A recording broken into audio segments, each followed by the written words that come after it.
Thank you for having me. Thanks so much for joining us. Well, your book title says so much, Green is the New Red, and it seems as though environmental and animal rights activists in particular these days are in danger of being labeled eco-terrorists. But the definition itself of terrorism, which you grapple with in your book, is surprisingly vague and surprisingly difficult to put a finger on. Tell us a little bit about how government agencies define terrorism. They don't even agree within one another in order to label some environmental activists and animal rights activists as terrorists. And that was really surprising to me in researching the book, because that became one of the most difficult sections to research and write, because there isn't one definition. And in the absence of that uniform definition, corporations and different government agencies have pushed their own agenda. So what I found is there are various definitions between state and federal law enforcement, between international governments, local law enforcement have different definitions, different departments within Homeland Security and the FBI. And I think the one common thread through all of these is the one thing that's never mentioned in any definition, and that the term is by default always used to go after people with which we disagree, and that we meaning the FBI or Homeland Security or politicians or whoever the people in power are. Sure, and and how much of it has to do with the violence? Because when most people think of terrorism, they think of violence that's meant to incite terror in the heart of the public. But is that necessarily a requirement for the government? It's not. And I would add to that, it's not just violence, it's violence, as one attorney described to me, beyond which no other level of violence seems possible. So things that hit so viscerally and so egregiously against civilian populations. What I found in the book, though, is that word violence has become very malleable. Now people are using the word violence to talk about people who release mink from fur farms or people who vandalize SUVs. Now, putting a sticker on an SUV or even setting one on fire may be a crime, but it's nowhere on par with what most people think of as the word terrorism.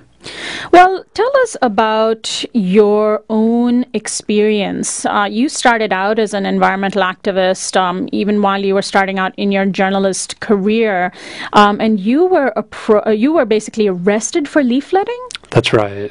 When I was working at the Chicago Tribune, it was really leaving me pretty dark and depressed. I mean, it was covering story after story that I didn't feel like it was really leaving the world any better at the end of the day than when it started, which is why myself and a lot of other friends of mine entered journalism. So I went out leafleting on an animal rights campaign against a really controversial lab called Huntington Life Sciences. And that's all we did. We hung leaflets and door knockers. And we were arrested and charged with disorderly conduct, which was, of course, thrown out of court.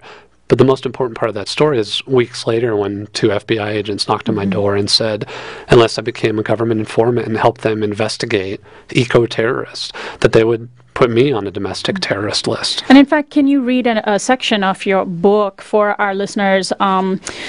Because that's a pretty dramatic example, I think, of the kind of terror, to use that word, government officials can strike into the heart of activists. Absolutely. So this is from the first chapter of the book. After the FBI agents followed me out of the apartment building and into the alley, bad cop starts needling. You were leafleting on a campaign where people have been breaking windows and harassing people, he says. Just look at the people you were arrested with. He reads names. Kim Berardi, she has a criminal record taller than she is. Maybe, I think, she's the shortest woman I know. We just want your help, he says. We need your help finding out more people. You could help us. I should just walk away, I think. There's no reason to be standing here. Nothing good can come of it. He says I have 2 days to decide, and he gives me a scrap of paper with his phone number written on it underneath his name, Chris. If we don't hear from you by the first trial date in Lake Forest, I'll put you on the domestic terrorist list. Walk away, walk away, walk... Wait, what? My face feels expressionless, but my eyes must show fear. Now I have your attention. Huh? I can't bite my tongue. Put me on the terrorist list for leafleting? Later in my journal, I'll write as much as I can remember from that day. Look, Chris says, after 9/11 we have a lot more authority to get things done and get down to business. We can make your life very difficult for you. You work at newspapers. I can make it so you work in so you never work at a newspaper again. In Camber, her scholarships... And that's your girlfriend. That was my girlfriend at the time. Say goodbye to them. I can place one call and have all those taken away. Those scholarship committees don't want terrorists as recipients. I have a Fulbright application pending, and Canberra is preparing for a PhD program in psychology. Good cop speaks up. Look, I can tell you're a good guy, he says. You've got a lot going for you. He says I can tell by the way I dress, where I live. He says he knows my dad co-signed on the apartment, and the FBI knows where he works. I know you wouldn't have gotten the job at the Tribune if you didn't have a lot of promise. You don't want this to mess up your life, kid. We need your help. I want to walk away, but I'm so goddamn angry right now I can't. People who write letters, who leaflet, aren't the same people who break the law. I thought you guys would have figured that out. I crumple his phone number in front of him and toss it in a nearby dumpster. I straddle my bike. As I pedal off, just before I leave the shadows and reach the sunlight, Chris says, "Have a good day at work at the Metro desk. Say hello to your editor, Susan Keaton, and tell Camber we'll come see her later." That's an excerpt from the book Green is the New Red, an insider's account of a social movement under siege, read by its author Will Potter, who joins me in studio. This must have struck fear into your heart in a deep way, and everything these cops seemed to say or said seemed to be designed to let you know that they knew everything about you, and this is sort of standard these days, you think? Absolutely. And not just the revealing of personal information, but that first part you mentioned, the fear. Throughout, not just my story, which is a really small part of the book, but everyone else I interviewed, that was the dominant theme. That was the thread. And that's the thread in the metaphor, comparing what's going on right now to other eras of government repression, as they all rely on fear. Well, let's talk about Jacob Ferguson, who had mentioned at the beginning of the interview. He is a person who was sort of an insider with a lot of these environmentalists, animal rights activists, but he was also a heroin addict, which it seems the law enforcement took advantage of that. And he turned into an informant and basically gave law enforcement exactly what they were looking for. Tell us specifically what Jacob did. Well, Jacob actually gave them much more than they had ever hoped for. They were investigating him on a whim. They thought he had ties to some environmental crimes in Eugene, Oregon in the late 90s. Well, they pulled him into the office, and they started threatening him related to his heroin addiction. He left and came back and eventually gave them more than they had ever dreamed. He confessed to his involvement in more arsons than any other member they would eventually ever arrest as part of the Earth Liberation Front. On top of that, he agreed to wear a wire. He traveled the country, met with his former friends, pulled them, into different unlikely situations to get them to talk. And some of them did. And that was how the FBI built its case in the largest roundup of the environmental movement in U.S. history, and the largest domestic terrorism investigation at that time as well. And I want to ask you about some of these people who have been indicted, who have been convicted. Daniel McGowan's case is one that you opened with. But before we do that, let's sort of put everything into context. I mentioned earlier that the crimes of anti-abortion activists, right-wing organizations, hate groups, etc., maybe larger. We think of Timothy McVeigh's act of terrorism that was clearly a terrorist act, but somehow government seems to be fixated on these so-called eco-terrorists. Has there been any incident of actual violence perpetrated against human beings, if we hold that as a standard for what should be terrorism, that has been committed by animal rights activists or environmental activists? In my research, the only event I could ever find was the one event that no corporations and politicians want to talk about. And actually, the only act of attempted violence in the history of these movements was the work of provocateurs in the late 80s in the animal rights movement. They were actually paid by the corporation that was targeted to infiltrate the animal rights movement, to coerce and prod activists into action. And then one of these individuals got to the point of leaving an incendiary device at an executive's car and then was arrested. So no one was harmed, but I think that really speaks volumes of, we say this word, violence, violence, violence, violence. Well, the true act of violence that happened was set up by the corporations who were being targeted, and they admitted that. Now, some of these activists have committed arson, have committed property damage on a pretty large scale, and they have been quite successful in shutting down operations of corporations and companies whose practices they disagree with through various means. First of all, give us some sense of how they what form their activism takes and how it has sort of evolved. And as I talk about in the book, it really is a fairly wide spectrum. I look at the history of nonviolent civil disobedience and the animal rights and environmental movements.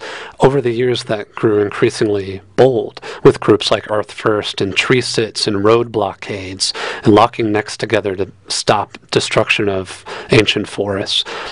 There was a frustration that grew out of those movements, though, that it wasn't enough to stop the destruction. And that's really where groups like the Earth Liberation Front came onto the scene. They went further. They weren't out there with their bodies blocking the road in daylight. They were going out in the middle of the night and destroying property. But taking care not to harm humans. And taking care not to harm humans, but they were serious property crimes. And like you said, arson is a serious crime. It could have harmed someone, but it didn't. And none of these actions have. But in the history of these movements, I think it's important to point out that it's not just the Earth Liberation Front that's being targeted. Mm-hmm. It's not even just Earth First or the ALF. Now, this campaign has gotten so broad, it's going after people who are truly above-ground activists, who are involved in mainstream organizing. And I think that is part of the takeaway of this book. It's not written for people that are engaged in property destruction. It's for people like your listeners that are paying attention, that are involved in other types of environmental activism. Well, so how much of this term eco-terrorism becoming adopted by the government wholesale has to do with corporations fearing that environmentalists are encroaching on their profit-making and on their capitalist agenda? 100%. Mm-hmm. We hear this line from the FBI that eco-terrorism is the #1 domestic terrorism threat, but it's a manufactured threat. It was a threat that was created in the 1980s, long before September 11th. And then when those Twin Towers hit, corporations were willing and able and prepared to exploit that fear and that tragedy to push their agenda. And that's exactly what they did. They already had their legislation written. They already had their media campaigns prepared. And I talk about this at length in the book. And they took that opportunity and they ran with it. And since then, we've seen some pretty predictable results. Green is the New Red is the book we are discussing. An insider's account of a social movement under siege. Its author, Will Potter, joins me in studio. Let's talk about Daniel McGowan, who you open your book with, just to sort of humanize what what the story is really about. He was actually indicted on the basis of informants, too. Absolutely. He was part of the government called Operation Backfire, and Daniel was involved in 2 arsons as part of the Earth Liberation Front, and he was named by his former colleague, I guess you would say, or former friend, to be generous, Jacob Ferguson. And what about some of the other folks then who have been targeted but who have not been involved in breaking the law other than sort of acts of civil disobedience and nonviolence? A couple of good examples would be, you mentioned Timothy McVeigh earlier. Well, in Pennsylvania, the former director of Homeland Security, James Powers, once said that he didn't think Timothy McVeigh was a terrorist, just someone who was, quote, very angry with the government. Wow. Well, to put it in perspective, in Pennsylvania, it was exposed that Mr. Powers' agency was spying on environmentalists for attending the film screenings of the movie Gasland, and in their activities protesting fracking, and also spying on animal rights activists protesting the use of carriage horses in downtown Philadelphia. So that's an example of the stark disparity between government policy and what most people think this word means. The title of your book brings up the McCarthy era of red baiting in the U.S., and there is a sordid history, of course, that we have of the government targeting activists all the way from the Black Panther Party to Dr. Martin Luther King, of course. And today there are more and more social justice activists that are being targeted by the FBI, people like Carlos Montes here in Southern California that we've covered, several activists in the Midwest West who were involved in the Republican National Convention, and of course Muslims in the U.S. have long been harassed and targeted, particularly over this past decade. So put the green scare into this context for all of us. I think that's a really great question, because I should say that in focusing so closely on this component of what's going on today, it's not at all to downplay everything else that's going on, particularly, for instance, with the Muslim community, who have been targeted in different ways since September 11th and continue to be so. That being said, I think it's really useful to zoom in on this one area, which I think in some ways has been an experimental area for the FBI and Homeland Security, focusing on the animal rights and environmental movements. And the tactics they're using may be similar to the ones the government is using against other movements. And I think we need to recognize that as such.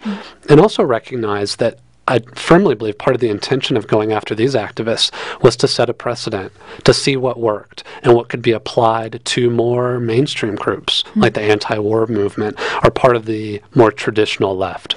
Well, Will Potter, I want to thank you very much for joining us today. Thank you so much for having me. My guest has been Will Potter. He's the author of Green is the New Red, an insider's account of a social movement under siege. And if I could also say, I'll be at Diesel Books in Brentwood tonight at 7 p.m. talking about the book as well. Diesel Books at 7 p.m. tonight. That's where you can catch my guest in person, and we'll post that on our website later today. For Sonali Subversive Thought for the day, I want to quote from Will Potter's book where he says, "In history books, injustice is always so easily recognizable. Social struggles are buffed to a Hollywood sheen so that the characters are either pure good or pure evil, and the necessary response is equally straightforward. But at the time, it's not always that easy to see." You've been listening to Uprising. Martina Steiner is our assistant producer. Ankur Patel is our intern. Teddy Robinson is our engineer. You can order a copy of today's show at 1-800-735-0230 or at pacificaradioarchives.org.